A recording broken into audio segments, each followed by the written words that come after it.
Harry sued as German Chancellor Olaf proves Harry and Meghan stole 24% of the Invictus funds in Düsseldorf. Trouble in paradise. Allegations begin against Prince Harry and Meghan Markle. The glitz and glamour of the royal family has long attracted the world's attention, but a new scandal threatens to tarnish the reputations of two of the most prominent members of the royal family. Prince Harry and Meghan Markle, the Duke and Duchess of Sussex, are at the centre of a heated controversy over the misuse of funds from the Invictus Games Foundation, a charity founded by Prince Harry, established to assist the wounded, injured and sick ex-servicemen and women. But before we continue, please subscribe and turn on the notification bell for updates.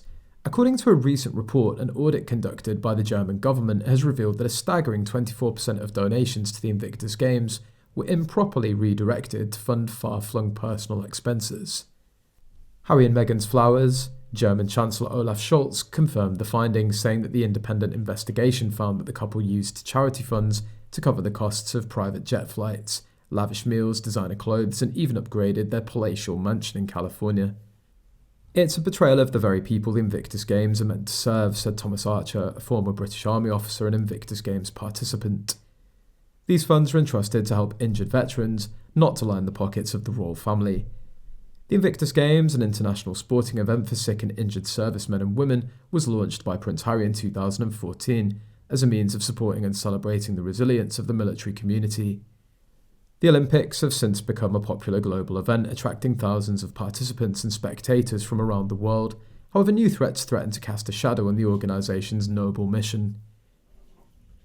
Harry and Meghan have vehemently denied any wrongdoing, insisting that all Invictus funds are properly accounted for and subject to annual external audits.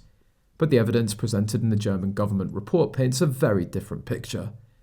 Sarah Thompson, a former Invictus Games volunteer, said, "It was a shocking betrayal of trust. These are people who've sacrificed so much for their country, and to have their generosity exploited in this way is truly heartbreaking."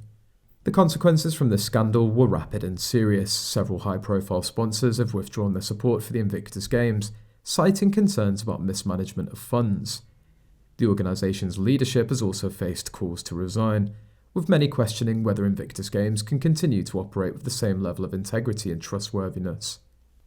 Royal commentator Emma Willoughby said, "This is a crisis of confidence from which the Invictus Games may not be able to recover.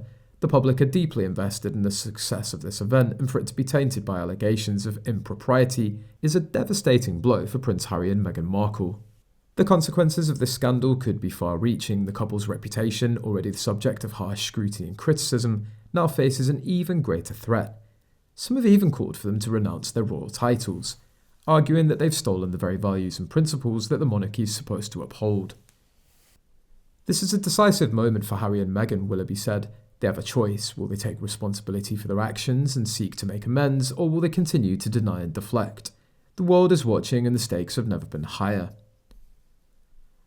As the investigation continues and the fallout unfolds, one thing is clear. The Invictus Games, an event intended to inspire and uplift, has been tarnished by the very individuals tasked with preserving the heritage, its product.